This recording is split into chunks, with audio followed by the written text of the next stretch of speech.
নমস্কার, কেমন আছেন আপনারা সবাই?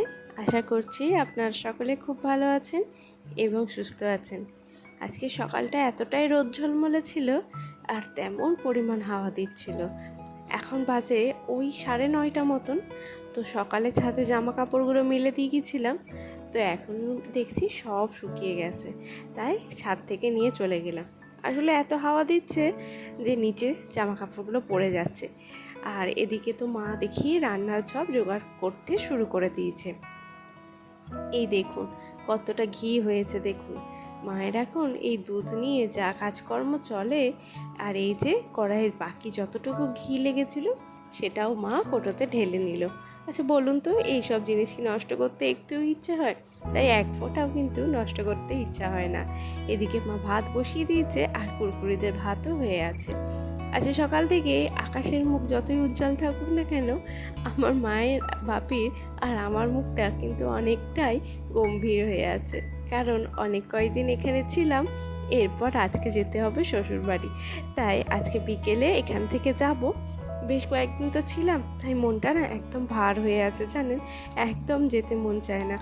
আবার ওখানে যাবার পরে মনটা বসাতেও বেশ খানিকটা সময় লাগে। তাই মায়ের জন্য যে কিছু কাজকর্মগুলো ছিল সেগুলো একটু করে দিলাম। কালকে ফুটিটা আনা হয়েছিল, আজই দেখি ফেটে গেছে।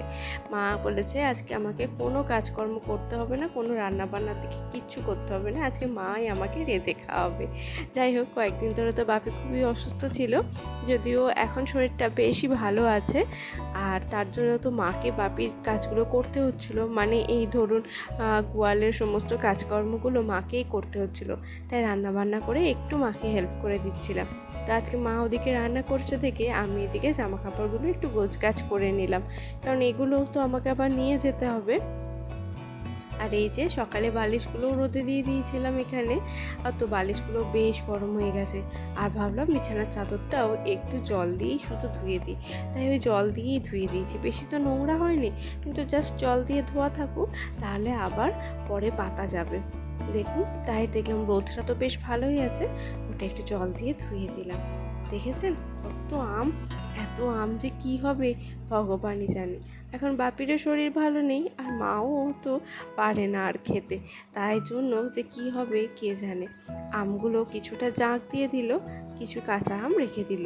মামা আসবে জানেন, মামা এসে বলেছে কিছু আম নিয়ে যাবে, কিন্তু কত আর নিয়ে যাবে বলুন, বয়ে বয়ে সেই হয়তো এক ব্যাগ। যাই হোক, এই দেখুন অনেকটা ঘি হয়েছে। তো এরপরে যাচ্ছি খামারের দিকে গোবরটা ফেলে দিয়ে আসতে। মা নিয়ে যেতে যেতে মায়ের তো হাতে খুবই ব্যথা, তার কারণে ভালো করে মুঠো করে ধরতে পারছিল না। তাই আমি বললাম আমাকে দাও, আমি গিয়ে ফেলে দিচ্ছি। তো মাও এলো আমার সাথে। তো যতবারই আমতলায় আসছি একটা করে আম ঠিক পাচ্ছি জানেন। মা তো এদিকে বেশ ভালো করে খুঁজছে, আমিও এদিকে খুঁজতে খুঁজতে কিন্তু পেয়েও গেছি জানেন। এই দেখুন এগুলো হলো ঘেটকোলের পাতা, এগুলো কিন্তু আমার শ্বশুর বাড়িতে খায়। তো আমি ভেবেছি এরপর যখন আসবো এই পাতা নিয়ে যাব, কারণ ভালো জায়গাতে হয়ে আছে, নিয়ে যাব। প্রজাপতিটা দেখুন ফুল নেই কিছু নেই, তবু কি সুন্দর গাছের পাতার ফাঁকে উড়ে বেড়াচ্ছে, দেখতে বেশ ভালো লাগলো, তাই ক্যাপচার করে নিলাম। ভাবলাম আমার ভালো লাগার জিনিসটা আপনাদের সাথেও শেয়ার করি। চলুন এবার যাই খামার থেকে বাড়ির দিকে। তবে বাড়ি গিয়েও মন টেকে না জানেন, একটু গাছের পাতা নড়ছে কি নড়ছে না, মনে হচ্ছে যাই খামারে যায়। আসলে আমগুলো তো একদম পেকে হলুদ হয়ে আছে, আর একটু হাওয়া লাগলেই না টুপ টুপ করে পড়ছে।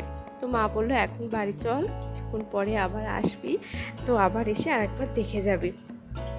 তো দেখলাম ঠিক আছে। তো এবার যাই, বালিশগুলো যা গরম হয়ে গেছে বেশ ভালোই, সেগুলো আবার রোদ্দুরে থেকে তুলে নিয়ে ঘরে চলে এলাম। এটা আমার না স্বভাব বলতে পারে জানেন। বাড়িতে থাকলেই মোটামুটি বিছানা আর বালিশ আমি রোদ্দুরে দেবই দেব। আর মা বলে তুই না থাকলে এই কাজগুলো নাকি হয়ও না। তো যাবার আগে ভাবলাম বালিশগুলো একবার রোদ্দুরে দিয়ে যায়। এখন ঘড়ির কাঁটায় বাজে ওই 1টা মতন।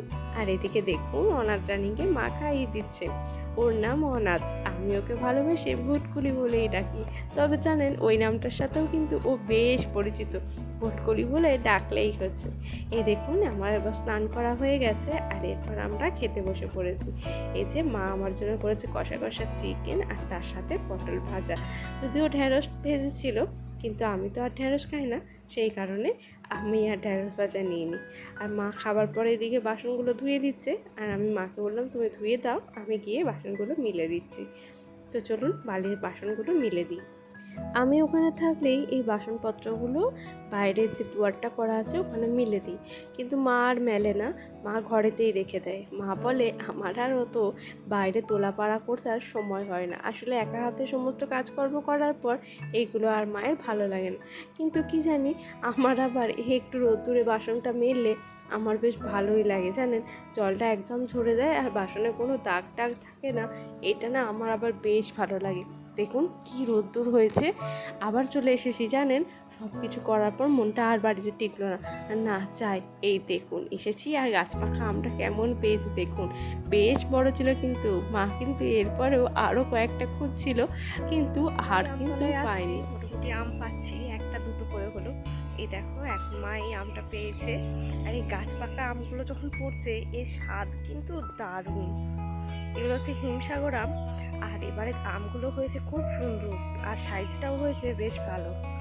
দেখা যাক আর পাই নাকি, একটা তো সবে পেলাম।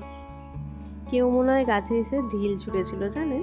এই দেখুন একদম একটা কাঁচা আম পেয়েছি, এত কাঁচা আম তো গাছ থেকে নিজে নিজে পড়বে না, মনে হয় কেউ এসে ঢিল ঢিল ছুঁড়েছিল। এই দেখুন এই আমটা একদম হলুদ হয়ে ঝুলছে, মাকে বলেছি আমি যাবার পরেও লক্ষ্য রাখতে, এই আমটা কতক্ষণে পড়বে, বেশ ভালো লাগে জানেন। তো চলুন এবার যাই বাড়ির দিকে। আর আজকে বলেইছি মা আমাকে কোনো কাজ করতে দেয়নি, বলেছে শ্বশুরবাড়ি গিয়েও তো ওখানে রান্না বান্না করতে হবে, তুমি চলো করতে হবে, মাই আছে গরু স্নান করিয়ে নিয়েছে। তো চলুন এবার আমি বেরিয়ে পড়বো, মা আমার বোনটা পুঁটি নিয়ে বেরিয়ে পড়েছে। তো আজকের মতন টাটা। হ্যাঁ।